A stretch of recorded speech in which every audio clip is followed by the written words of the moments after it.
Picture चालू करो बे। Alright, ये जरूर सोचना चाहिए सभी दलों को, लेकिन मेरे उन प्रश्नों का जवाब जरूर बिल्कुल अभी ले रहा राणा सांगा और सुअर के बच्चे। ओके, एक करके पहले मनोज की बात इन लोगों की भाषा और मानसिकता। उसके बाद रामजीलाल सुनिए आरोप सुनिए अब गर्दा उड़ेगा भैया। एक वो जो बात है ना कि जो डलहौजी ना कर पाया वो हुक्काम कर देंगे और कमीशन दे दोगे तो हिंदुस्तान को नीलाम कर देंगे।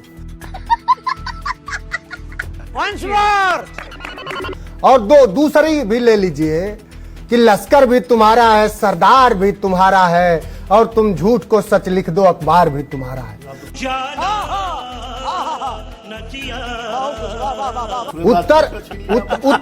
उत्तर प्रदेश में जो भ्रष्टाचार है, योगी आदित्यनाथ जी अगर न्यूज 24 देख रहे हो, न्यूज 24 अगर उत्तर प्रदेश में योगी आदित्यनाथ जी देख रहे हो, अगर उसी राजधानी में बैठे हो जिसमें आज अल सुबह दो युवाओं की गला काट के हत्या कर दी गई, अगर उसी राजधानी में बैठे हो जिसमें कल एक बेटी के साथ 25 किलोमीटर तक बर्बरता हुई, 7 थानों के अंतर्गत घसीटी गई और उसकी हत्या हो गई, अगर उसी जिले में बैठे हो जहां गाजीपुर में हत्या हो गई, अगर उसी प्रांत में हो कि जहां बनारस के एक प्रतिष्ठित विश्वविद्यालय में योगी आदित्यनाथ जी के साथ फोटो खिंचाने वाले दरिंदे एक बेटी को रात के 2 बजे तक घसीटे, अगर वो सुन रहे हो तो सुने न्यूज 24 के माध्यम से।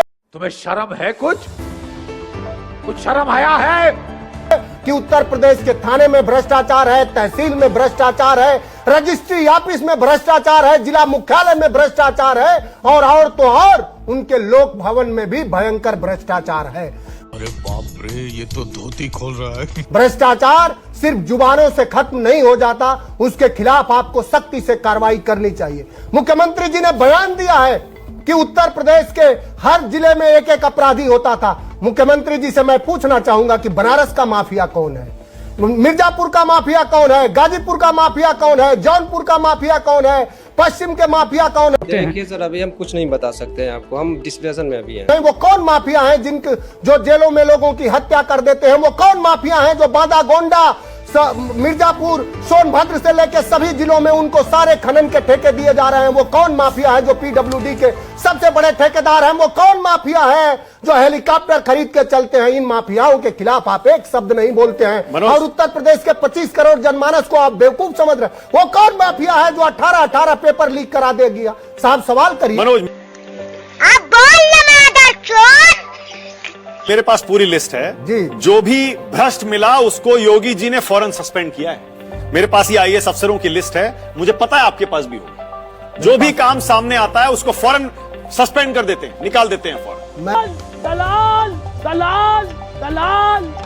मैं ये मत कहिए कार्रवाई नहीं मैं भारतीय जनता पार्टी के तो किसी साथी से संवाद नहीं करता हूं, लेकिन कम से कम मीडिया के माध्यम से हम लोग एक नहीं अगर कहिए तो सैकड़ों भ्रष्टाचार आप चंदौली से शुरू करिए, हमारा जनपद उत्तर प्रदेश का सबसे बॉर्डर का जनपद है, और गाजियाबाद तक आइए। आप जहां बैठे हैं नोएडा में, यही कितना भ्रष्टाचार है आप सोच नहीं सकते। लोग अपने पैसे जमा करके कितने इस प्राधिकरणों का रोज चक्कर लगाते हैं। सबके सब चोर हैं साले। यहाँ के क्लर्क और चपरासी तक पैसे प्राधिकरण का मुद्दा मत लाइए, नोएडा अथॉरिटी का मुद्दा लाइएगा तो वो तो ये आपको पता है उसका क्या हाल रहा है। मुझे लग रहा है कि ये बात चुभ रही है, आप भी लग रहा है पीड़ित हैं, उससे भुक्तभोगी हैं, बहुत से लोग उससे पीड़ित, सब पीड़ित रहे। आज से नहीं, 20, 25, 30, 35, 40 साल से। देखिए, कम से कम आपने स्वीकारोक्ति करी, इसके लिए आपका धन्यवाद। हम सभी उत्तर प्रदेश के मुख्यमंत्री, वो हमारे भी मुख्यमंत्री हैं, वो उत्तर प्रदेश के 25 करोड़ जनमानस के मुख्यमंत्री हैं, लेकिन उनसे मैं कहना चाहूंगा कि अगर सिर्फ दरबारियों का आप सुनेंगे, इसी उत्तर प्रदेश के एक आईएएस अफसर का 50 करोड़ 100 करोड़ रुपया उत्तराखंड में पकड़ा गया, लेकिन किसी ने चे तक नहीं बोला, कोई खबर बाहर नहीं आई। माफ कर दो इन्हें। तो अगर आप जनता का अगर आप संवाद करें, अगर आप अपनी सिक्योरिटी हटा के योगी आदित्यनाथ जी मुख्यमंत्री जी अगर आप जनता का सुने, तो उत्तर प्रदेश में भ्रष्टाचार पहले की सरकारों की अपेक्षा कम से कम 25 से 30 गुना बढ़ा हुआ है। वाह मोदी जी, वाह वाह। ठीक है, अच्छा अब ये रामजीलाल सुमन पे आइए जरा। अरे बिल्कुल आइए साहब। रामजीलाल सुमन क्या कह रहे हैं, ये क्यों कह रहे हैं, ये क्या मतलब है इस बात का? जा पूछ क्या जी रामजी लाल जो सुमन कह रहे हैं उसके लिए आपको इरफान हबीब की इतिहास की किताब पढ़नी पड़ेगी।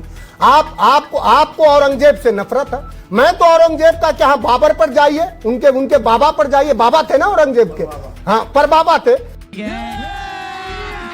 अभी मजा आएगा ना भिड़ो। और आप पूछिए कि उनका दरबारी नवरत्नों में मान सिंह कौन थे? मान सिंह के पिता भगवान दास जी थे, वो थे, उनके बाबा थे। और मान सिंह को तो उन्होंने अफगान का, काबुल का गवर्नर बनाया था। तो आप एक, और उनके परिवार के लोगों को आज भारतीय जनता पार्टी ने क्या करा है? तो कभी हमारे जो आदर्श है वो औरंगजेब नहीं था, न रहेगा। तो राणा सांगा देशद्रोही थे? राणा सांगा को बाबर को लाने वाला कौन था? उन्होंने तथ्य परक और इतिहास की बात कही है। हाँ। क्या अगर बाबर दोषी है, अगर बाबर इस देश का मुगल दुश्मन है, तो मानसिंह दुश्मन क्यों नहीं है? और मानसिंह के परिवार के लोग दुश्मन क्यों नहीं है? अगर मान लिया जाए, और जो शिवाजी महाराज पर जो बात होती है, छत्रपति साहूजी महाराज पर, मैं जानना चाहूंगा कि जब 1774 में उनका राज्याभिषेक हो रहा था तो वहां के ब्राह्मणों ने क्यों उनका राज्याभिषेक करने से मना कर दिया? खतरनाक लोग हैं।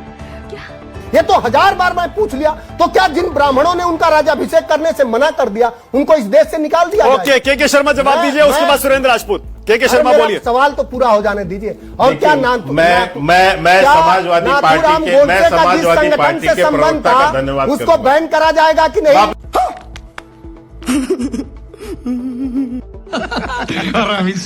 इनको बंद उसके लोगों को देश से निकाला जाएगा। ओके, आप रुक जाइए, बस अब रुक जाइए। उसका संबंध ओके, आप के शर्मा बोलिए, जवाब दीजिए, फिर सुरेंद्र राजपूत बोलिए। के शर्मा। मानक जी, मैं कम से कम आज एक बात के लिए तो थोड़ा स्पष्ट हूं, और आपके पूरे कार्यक्रम की एक रिकॉर्डिंग में जरूर रखना चाहूंगा। खाओ मां कसम। क्योंकि आज समाजवादी पार्टी के प्रवक्ता ने आपके चैनल पर यह स्वीकार किया कि देश के जो महान हमारे वीर सपूत हुए, छत्रपति शिवाजी महाराज हों, राणा सांगा हों, या महाराणा प्रताप से लेके तमाम लोग, यहां पर बैठ के समाजवादी पार्टी के प्रवक्ता ने सबको गद्दार साबित कर दिया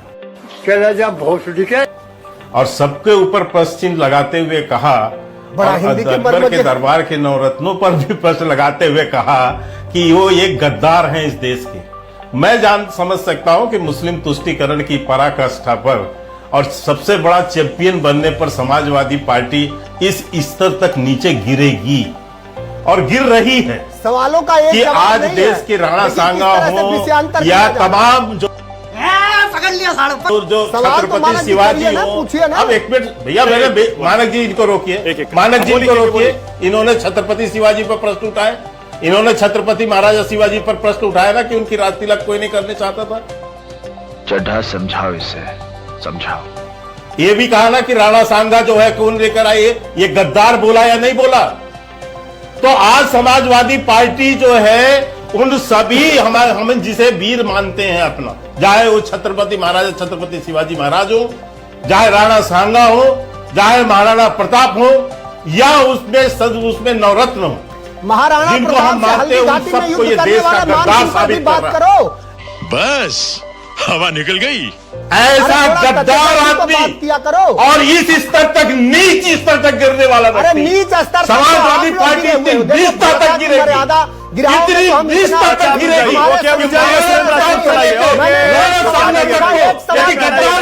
सुरेंद्र राजपूत। कौन है ये लोग? अमेरिका का दलाल बहनचोद।